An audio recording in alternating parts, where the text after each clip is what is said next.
উপস্থিতি আজকে আমার আলোচনার মূল বিষয় হালাল খাদ্য ও উপার্জনের গুরুত্ব এবং হারাম উপার্জনের ভয়াবহতা।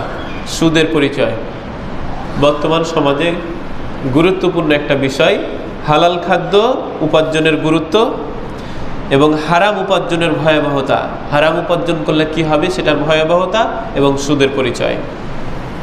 গত কয়েকদিন থেকে আপনাদের এখানে হচ্ছে যে হালাল খাদ্য হারাম খাদ্য নিয়ে আমাকে হচ্ছে ওয়াজ করতে বলতেছে যে একটু বলতে হবে হুজুর। তো তারই ধারাবাহিকতায় আমি হচ্ছে যে আজকে আলোচনা রেডি করেছি। আল্লাহ এই সংক্ষিপ্ত সময়ের মধ্যে আমি আমার বক্তব্য শেষ করবো ইনশাআল্লাহ।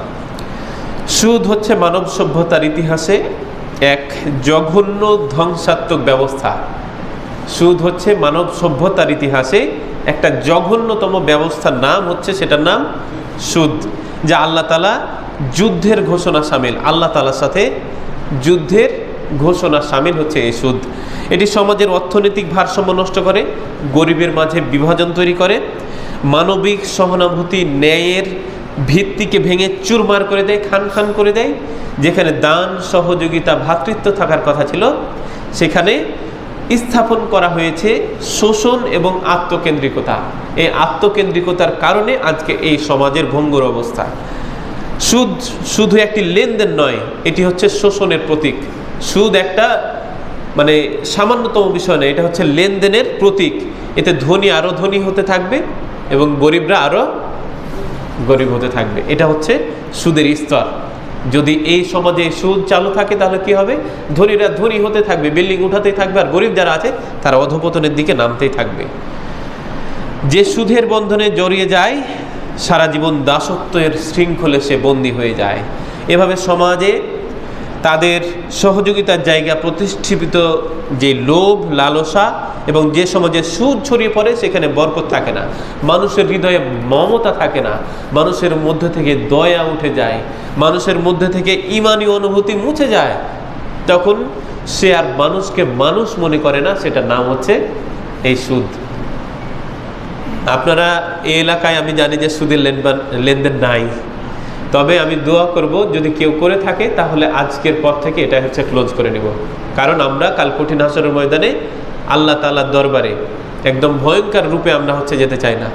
আমরা জান্নাতি মানুষ হতে চাই।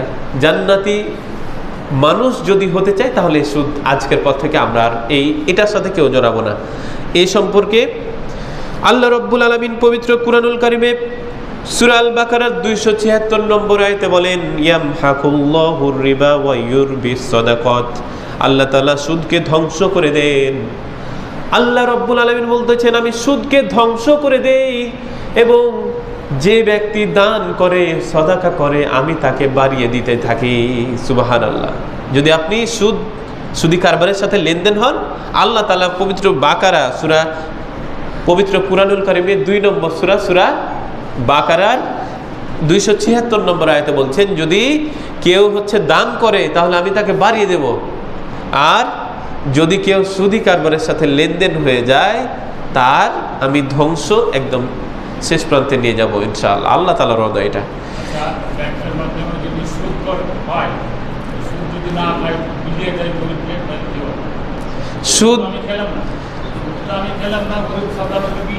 সুদ হচ্ছে এমন একটি রাষ্ট্র ব্যবস্থা, এটা হচ্ছে সুদ। আমি আলোচনার মধ্যে এটা আমার পয়েন্ট আছে, আপনারা হচ্ছে শেষ পর্যন্ত শুনলে পেয়ে যাবেন ইনশাআল্লাহ। আমি বলবো যে ধৈর্য ধারণ করে একটু। বর্তমান এটা হচ্ছে যে আমি সুদ খাচ্ছি, আপনি সুদ খাচ্ছেন, এটা আজকে এ অঞ্চল আলোচনা করছি, এই জন্য এটা না, এই জন্য আমি ভিডিও নিয়ে আসছি।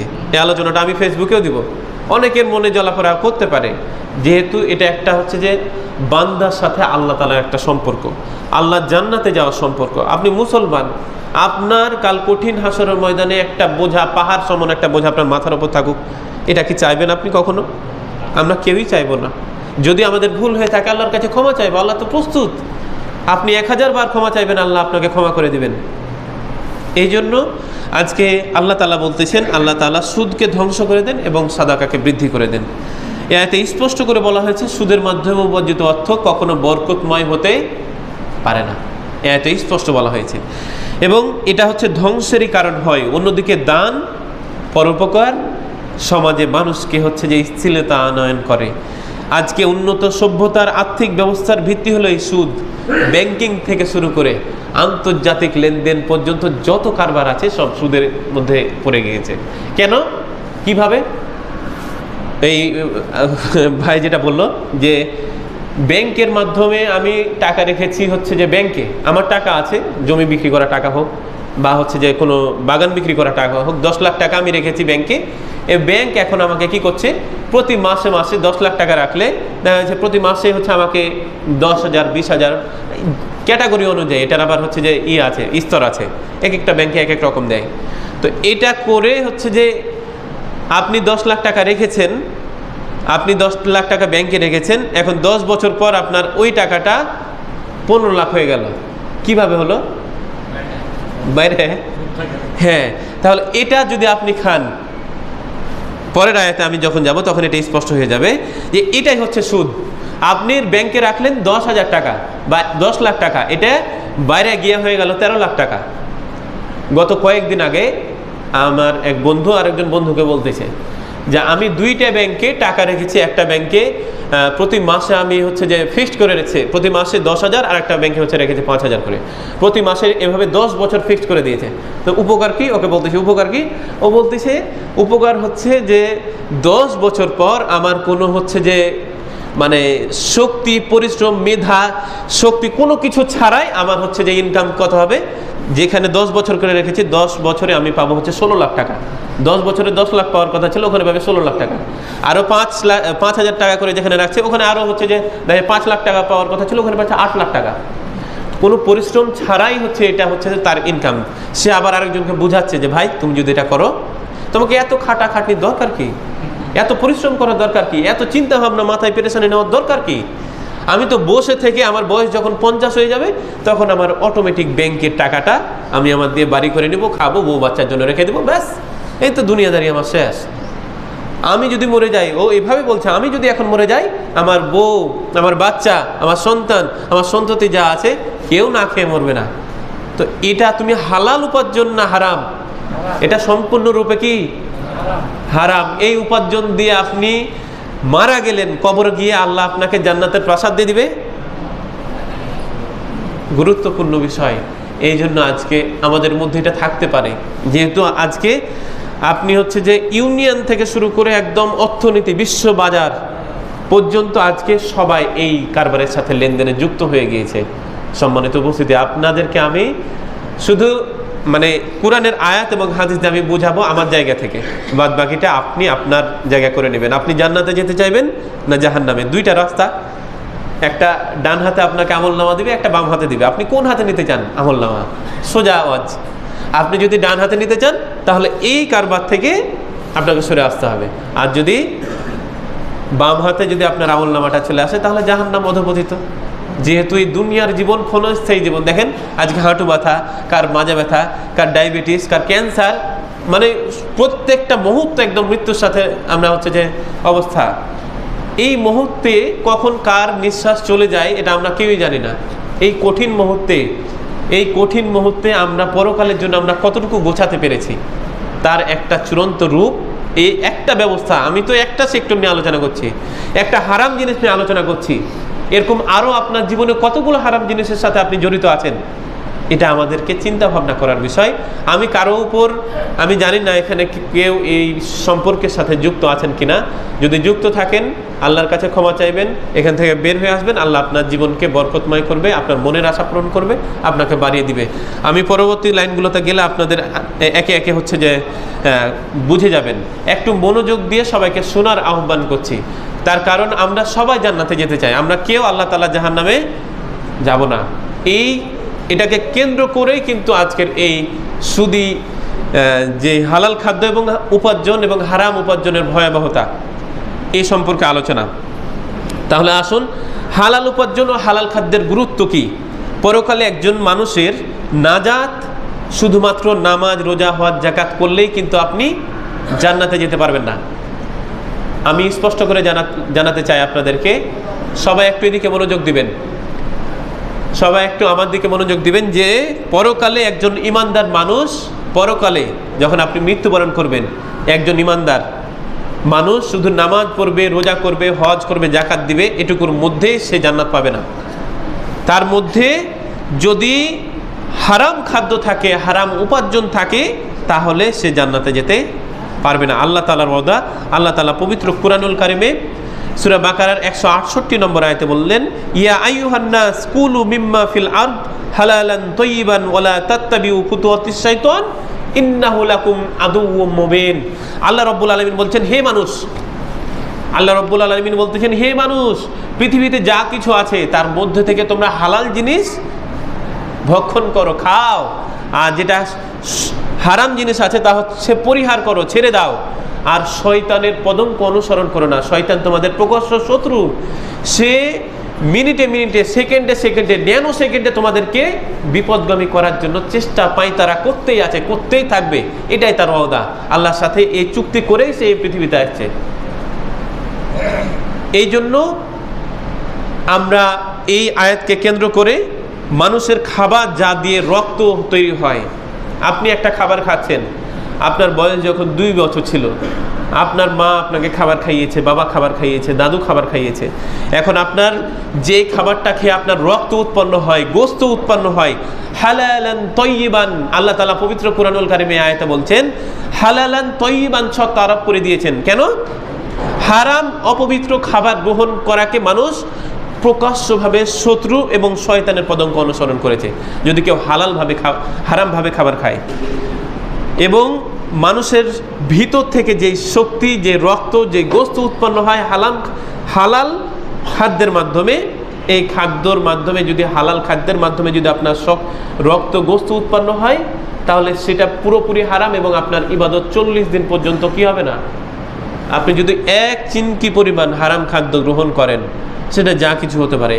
এই ন্যানো মানে বিজ্ঞানীর ভাষায় হচ্ছে যে একটা সরিষাকে ভাঙলে তার ন্যানো থেকে তারও আরও ক্ষুদ্র যন্ত্র, 1 চিন পরিমাণ যদি আপনি হারাম খাদ্য যদি গ্রহণ করেন, তাহলে আপনার 40 দিন আমাদের ইবাদত কবুল হবে না। এবার তাহলে আমরা চিন্তা করে দেখেন যে এই হারাম খাদ্য যদি আমাদের শরীরে যায়, 40 দিন ইবাদত কবুল হবে না। আপনি নামাজ পড়বেন, রোজা করবেন, হজ করবেন, যাকাত দিবেন, সব করবেন, কিন্তু কাম নাই। এই দিয়ে আপনি কি করবেন? এই দিয়ে আমরা করবোটা কি? এটার কোনো মূল্য আছে? আপনি কোটি টাকা দান করে দেন, আপনারা হারাম খাদ্য খেয়েছেন, আপনার ইবাদতই কবুল হয় না। এই জন্য আল্লাহ রাব্বুল আলামিন বলছেন, নেক আমল কবুল হওয়ার পূর্ব শর্তই হচ্ছে হালাল খাদ্য, এবং উপার্জন হতে হবে কি হালাল না হারাম। উপার্জন যেটা আপনি করবেন, একটা রিক্সা চালক সারাদিন গেল, রিক্সা নিয়ে 500 টাকা আয় করলো, এই বাড়িতে এসে হচ্ছে যে চাল নিল, ডাল নিল, তার খাদ্যটা হালাল না হারাম? আর একজন ভাই আরেকজন ভাইকে 1000 টাকা ধার দিল, বললো যে তুমি অমুক দিন দিবা, ওই টাকাতে তোমাকে 100 টাকা বেশি লাগবে, ওটা হালাল না হারাম? বোঝা গেছে? সহজভাবে বোঝাতে পেরেছি মনে হয়। এই হচ্ছে বিষয়। তাহলে নেক আমল কবুল হওয়ার পূর্ব শর্তই হচ্ছে হালাল খাদ্য উপার্জন করা। আল্লাহ রাব্বুল আলামিন সূরা আল মুমিনুনের 51 নম্বর আয়াতে বলতেছেন, ইয়া আইয়ুহার রাসূল কুলু মিন তাইয়িবাতি ওয়া আমিলুস সলিহান ইন্নী বিমা তা'মালুনা আলিমা। হে রাসূল, আপনার পবিত্র হালাল জিনিস আহার করুন। আপনি পবিত্র এবং হালাল জিনিস আহার করুন, এবং হারাম জিনিস যেটা আছে সেটা বর্জন করুন।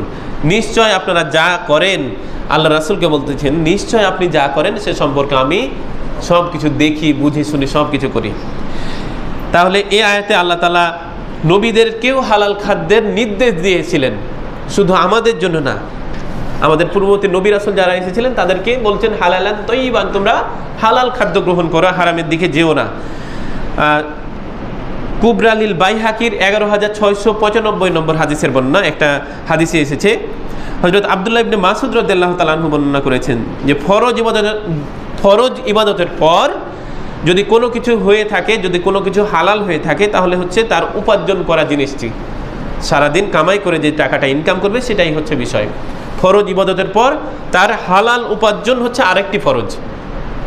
ফরজ ইবাদতের পর তার হালাল উপার্জনটা হচ্ছে আরেকটা ফরজ ইবাদত। বোঝা গেছে? আপনার এই যে ফরজ নামাজ পড়তে আসছেন, এটা ফরজ ইবাদত, এবার যে উপার্জন করবেন এটা হচ্ছে একটা ফরজ ইবাদত, ফরজের সমতুল্য। এবার আসুন, যেহেতু এই হাদিসটি স্পষ্ট করে যায় নামাজ, রোজা, হজ, যাকাতের মতোই হালাল রিজিক উপার্জন করা ইসলামে অপরিহার্য একটা বিষয়, সুন্দর একটা বিষয়। মানে হালাল রিজিকের সন্ধানে আপনাকে বের হতে হবে, হালাল খাদ্য ভক্ষণ করতে হবে, হালালের সাথে থাকতে হবে, তাহলেই আল্লাহ তাআলা আপনাকে কবুল আর মঞ্জুর করবেন। অবৈধ উপার্জনকারীর দোয়া কবুল হয় না এবং সে জান্নাতে কখনোই যেতে পারবে না। এটা সম্পর্কে মুজামুল কাবিল লিতাবারানির 87 নম্বর হাদিসের বর্ণনা। আন উমর বিন খাত্তাব রাদিয়াল্লাহু তাআলা আনহু ক্বাল রাসূলুল্লাহ সাল্লাল্লাহু আলাইহি সাল্লাম সামানাল কাইনাত সুহতা ওয়া গিনাউহা হারামুন ওয়ান নাজারু ইলাইহা হারামুন ওয়া সামানুহা মিসলু সামানিল কলব ওয়া সামানুল কলবি সুহতা মান নাবাতাল লাহমুহু আলা সুহতা ফান্নার আউলা বিহা। অর্থাৎ হযরত ওমর রাদিয়াল্লাহু তাআলা আনহু থেকে বর্ণিত, রাসূল বলেছেন গায়িকার উপার্জন হারাম। যে মহিলা হচ্ছে গান করে, যে পুরুষ গান করে তার উপার্জন হারাম। ডিজে গান বাজায়, ডিজে গান করে, ড্যান্স করে, তার উপার্জন যেমন হারাম, তার দিকে হচ্ছে তাকানো হারাম। তার উপার্জন কেমন? কুকুর বিক্রি করার যেমন উপার্জন হারাম, কুকুরের গোস্ত যেমন হারাম, সেরকম হচ্ছে তার উপার্জন কি? হারাম। যে ব্যক্তি হারাম উপার্জন থেকে তার দেহের গোস্ত বৃদ্ধি করে, আগুন তার জন্য যথেষ্ট হয়ে যায় কিয়ামতের দিন। নাউজুবিল্লাহ। যে ব্যক্তি, হাদিসে বলতেছে, যে ব্যক্তি হারাম উপার্জন থেকে তার দেহের গোস্ত, রক্ত বৃদ্ধি করে, কিয়ামতের দিন তার আগুনই তার জন্য কি হয়ে যায়? যথেষ্ট হয়ে যায়। আপনি হারাম খাদ্য, হারামের সাথে থাকবেন। এনজিওর এখন অভাব নাই। আপনি বিপদে পড়েছেন, আপনার বন্ধু, আপনার আত্মীয় স্বজন, আপনার প্রতিবেশী, আপনার চেয়ারম্যান, মেম্বার কেউই টাকা দেয় না। এখন কি করবেন? এনজিও থেকে 50,000 টাকা নিয়ে 50,000 পরিশোধ করলে লাগবে 57,000, 58,000 বা 60,000 টাকা চুক্তি আছে।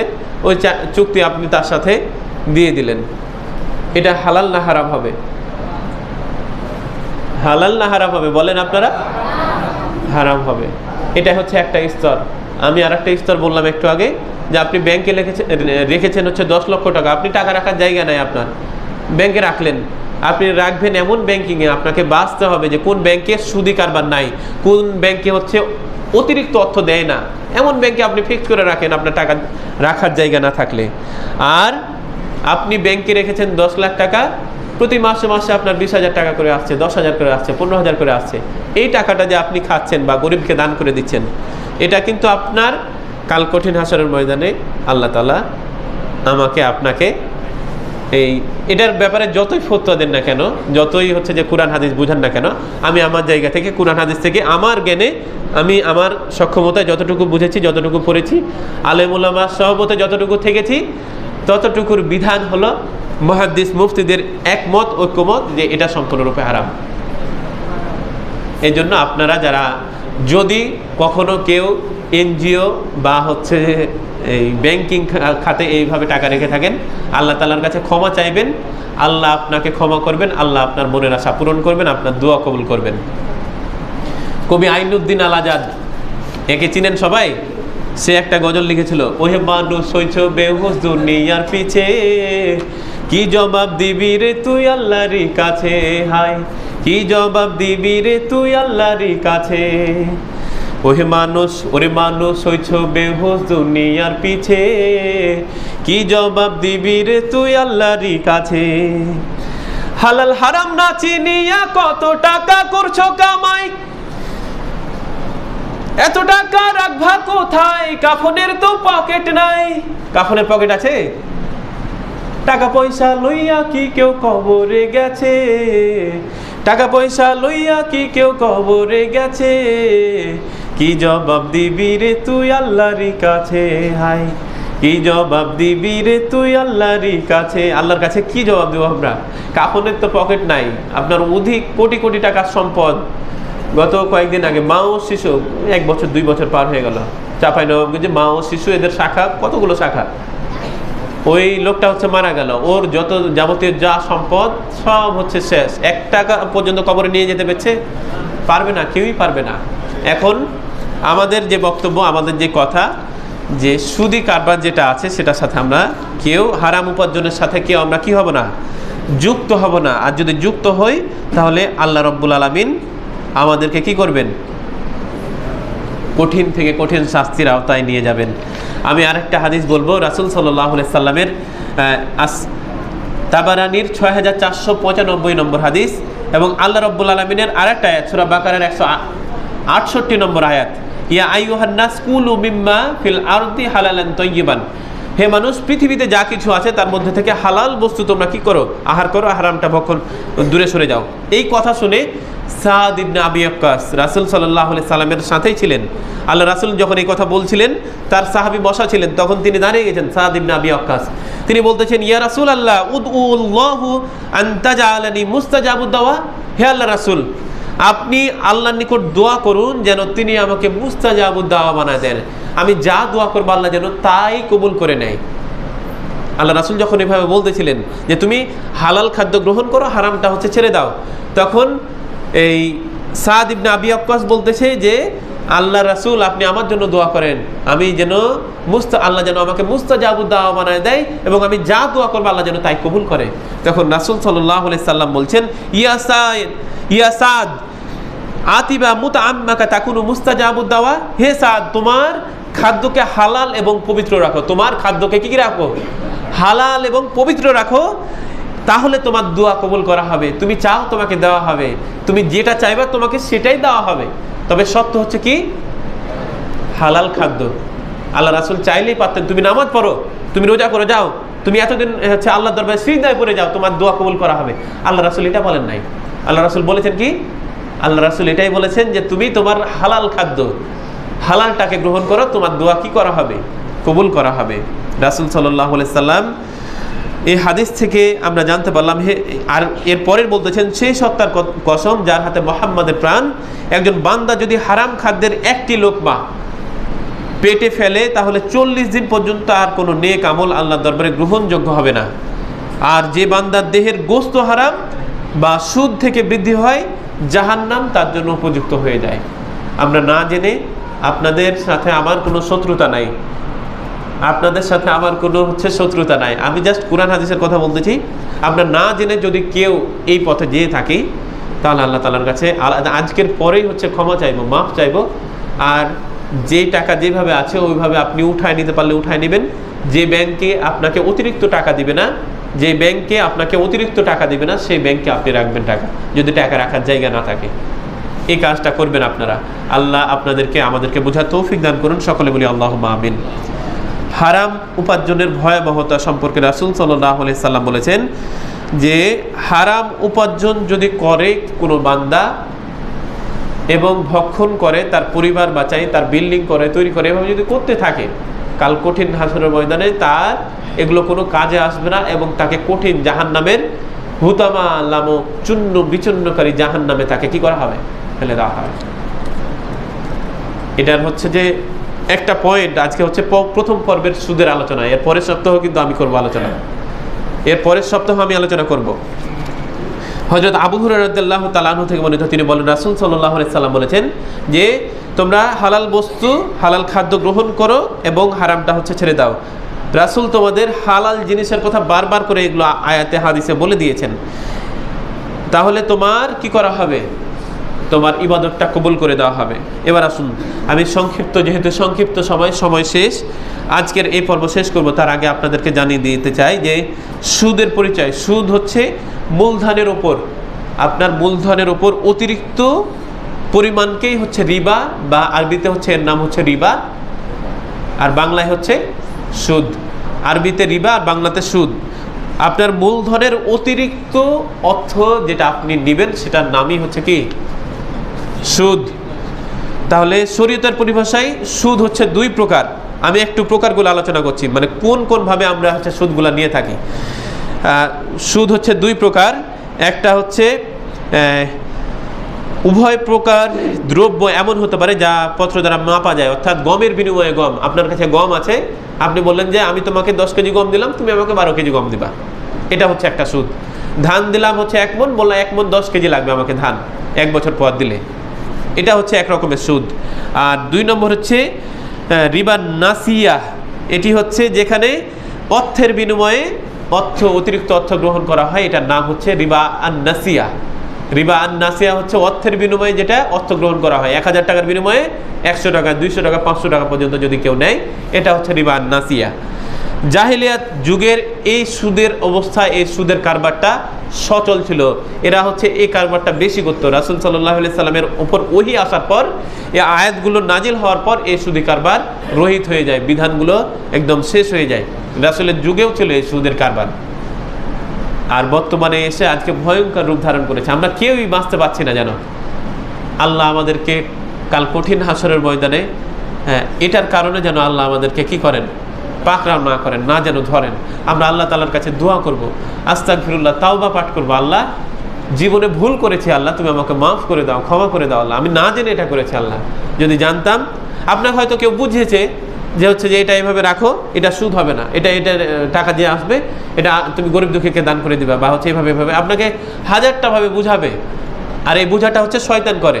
কাল কঠিন হাসরের ময়দানে আমরা যখন সবাই শয়তানের বিরুদ্ধে অভিযোগ করবো যে শয়তান তুই তো আমাদেরকে, আল্লাহ যখন বলবে তোরা এই কাজটা করেছিলি কেন, তখন বলবে আল্লাহ শয়তানের পাল্লায় পরে আমি এই কাজটা করছিলাম।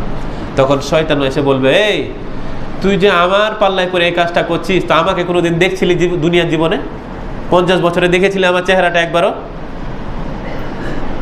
আমি তোকে বিপদগামী করলাম, আমি তোমাকে সুদ খাওয়ালাম, ঘুষ খাওয়ালাম, দুর্নীতি করলাম, অপরাধ করালাম, আমার চেহারা মোবারক একবারও তুমি দেখেছো? তুমি আমার নাম দিচ্ছ, কাল কিন্তু কঠিন হাসরের ময়দানে এই কাজটা করবে শয়তান।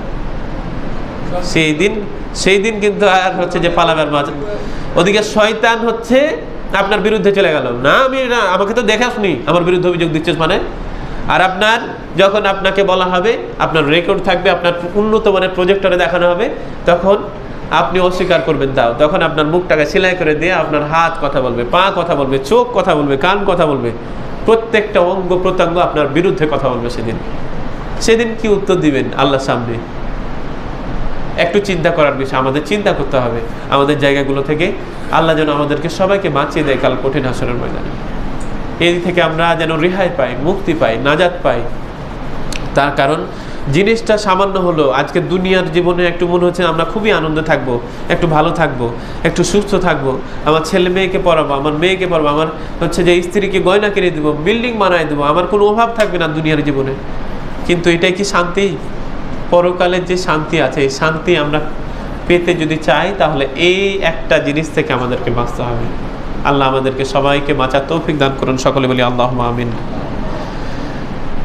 কাল কঠিন হাসরের ময়দানে আল্লাহ তাআলা আপনাদেরকে আবারও বলতেছি, কাল কঠিন হাসরের ময়দানে আল্লাহ কিন্তু এটার জন্য আমাদেরকে ধরবেন। আর এটার জন্য যদি একবার ধরে নেন, আপনার জীবনে যত নেক আমল আছে, যত ভালো কাজগুলো আছে, সব ভালো কাজগুলো শেষ হয়ে যাবে, বরবাদ হয়ে যাবে। এই কাজ দিয়ে আপনি কি করবেন? আপনি আপনার 50 বছরে একদিনও তাহাজ্জুদ মিস করেননি। আপনি গরিব দুঃখীকে দান করেছেন, মসজিদ মাদ্রাসা দান করেছেন, কিন্তু আপনি আপনার সুদের টাকায় করেছেন। এই কাজগুলো যদি আমি করে থাকি, তাহলে আল্লাহ রাব্বুল আলামিন আমাদেরকে সেদিন পাকড়াও করবেন। আপনি আপনার সন্তানের কাছে ভালো হবেন, একজন আদর্শবান পিতা হবেন। আপনি আপনার পরিশ্রমের টাকা দিয়ে আপনি সৎ পথে হালালান তয়্যিবান, সত্য যেহেতু আল্লাহ তাআলা আরোপ করেছেন, এই পথে আপনি হচ্ছে আপনার সন্তানকে গড়ে তুলুন। আপনাকে দেখে আপনার সন্তান শিখবে, আপনাকে দেখে আপনার স্ত্রী শিখবে, আপনাকে দেখে আপনার পরিবারের আত্মীয় স্বজন শিখবে। তাহলে এই শিক্ষাটা যেন না হয়, আপনি মারা গেলেন কিন্তু আপনার সন্তানেরা কি করলো? থেকে গেল, তারা এই কারবারের সাথে যুক্ত থেকে গেল। আপনি তো ধ্বংস হলেন, আপনার পরিবার পুরোটাকে নিয়ে ধ্বংস হলেন। আল্লাহ আমাদেরকে তৌফিক দান করুন, সকলে বলি আল্লাহুম্মা আমিন।